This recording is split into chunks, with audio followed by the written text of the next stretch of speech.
예, 그렇습니다. 그 세금 내는 사람이 바보네 아주. 국세청장입니다. 가업상속공제 실태조사 결과 및 문제점에 대해 보고드리겠습니다. 가업상속공제는 중소중견기업의 지속성장을 지원하기 위해 가업을 10년 이상 운영하다 상속하면 300억 원, 20년 이상은 400억 원, 30년 이상이면 600억 원까지 상속 재산에서 공제해주는 제도입니다.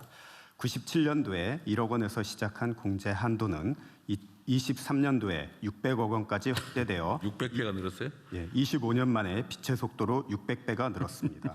그 과정에서 서민들과 거리가 먼 초부자 감세 논란이나 제도 악용 우려 등이 있었으나 그동안 정부는 제도에 대한 실태조사나 점검 한 번 없었습니다. 최근 5년간 2조 6천억 원이 공제되었으며 계속 증가 추세에 있는 만큼 이제는 제도 전반을 점검하여 정상적인 기업의 성장은 적극 지원하되 편법적으로 악용되는 사례는 차단될 수 있도록 개선할 때입니다. 먼저 국세청은 부동산 승계 수단으로 남용될 우려가 있는 수도권 일대 자가소유 대형 베이커리 카페 비교적 고령자가 대표로 있는 25개 업체를 샘플로 실태 조사했습니다. 그 결과 11개 업체 44%에서 가업상속공제 남용 소지가 확인되었습니다. 첫 번째, 7개 업체는 업종을 제과점으로 등록했지만 실제로는 커피 전문점으로 운영하거나 제빵 시설도 없이 완제품 빵을 사다 파는 업체였습니다. 커피 전문점은 공제 대상이 아니지만 제과점은 공제 대상인 점을 이용한 것입니다. 다음으로 4개 업체는 최대한 공제를 받으려고 업무와 관계없는 주택 등 사적 공간도 공제 대상에 끼워 넣어 공제 금액을 부풀릴 소지가 있었습니다. 일부 업체는 건물 면적의 37배를 초과하는 토지를 사업장에 포함하고 있는데 현재 기준은 최대 7배까지입니다만 이 경우도 상속 직전에 가건물을 설치하면 추가로 공제를 받을 수 있습니다. 셋째, 가업 상속 공제는 부모가 10년 이상 직접 운영하다 상속한 경우에만 공제 대상이 됩니다. 그런데 실제 운영은 자녀가 다 하면서 부모 소유 부동산에 부모 명의로 사업자 등록만 한 경우가 4개 업체였습니다. 베이커리 카페의 직원들조차 자녀를 대표로 인식하고 있었습니다. 다음 페이지입니다. 가업상속공제 전반에 대한 현장의 문제점을 보고드리겠습니다.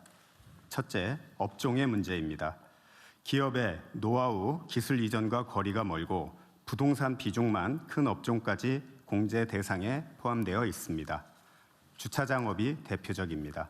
주차장은 설치가 주차장업이 가업이에요? 이게 다른 사람 못해 이거 하면? 예, 이게 2020년도에 포함이 됐습니다. 추가했어요? 주차장업도? 예.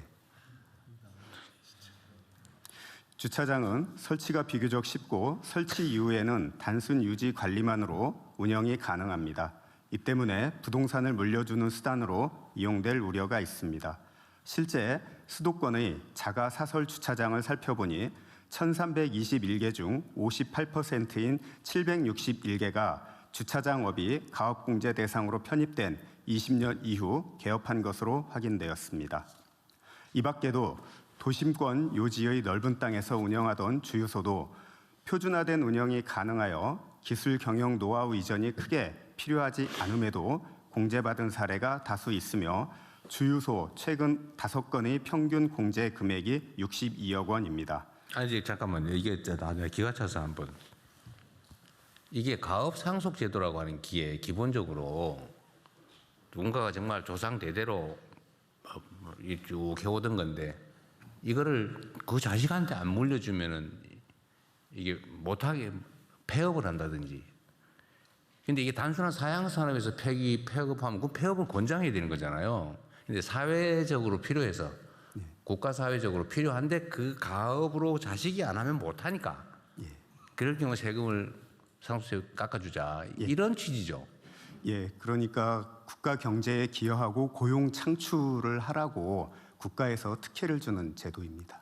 아니 그러니까 예를 들면 이게 그 업자의 자녀가 안 해도 얼마든지 다른 사람들이 할 거라면 그 사회금 깎아주면 안 되는 거 아니에요?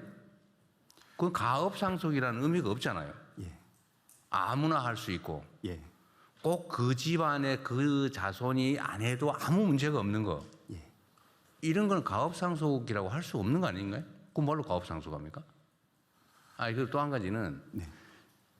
이게 예를 들면 뭐 없어져도 아무 지장이 없는 사업인데 사회적으로 예. 굳이 그 상속세를 면제해 주면서까지 상속을 하면서 그 사업을 유지해야 될 필요가 없는 경우에도 할 필요는 없는, 그럼 이런 제도를 이용할 필요 없는 거잖아요.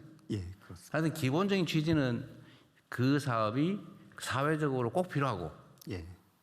그리고 그 자녀들이 아니면 하기 어려운, 그러니까 그 자녀들에게 세금 혜택을 주어서라도 예. 꼭 하게 해야 되겠다. 이게 제도의 취지 아니에요? 그게 본래 취지입니다.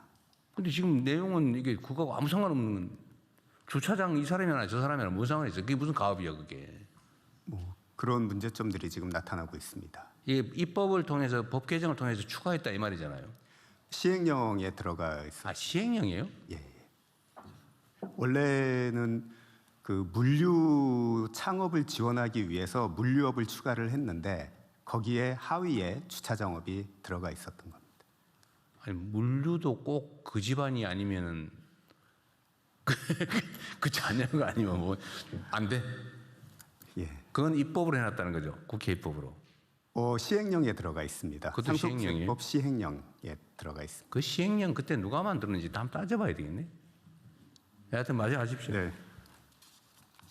다음은 둘째, 기간의 문제입니다. 가업 영위 기간 10년 요건은 짧은 측면이 있습니다. 중소벤처기업부의 100년 가계는 최소 30년, 명문 장수 기업은 최소 45년을 요구하고 있습니다. 중소기업 가운데 사업 영위 기간 상위 25% 업체는 최소 20년 이상 사업을 이어가고 있는 것으로 나타났습니다. 그런데 가업 상속 공제는 10년만 유지해도 최대 300억 원의 상속세 혜택을 받을 수 있습니다. 본래 취지와 달리 10년이면 텍스 플래닝이 가능합니다. 셋째, 10년은 이거 언제 만든 거예요? 이것도 입법으로 만든 거예요? 시행령으로 만든 거예요? 10년은 입법입니다. 이건 처음부터 10년이었어요?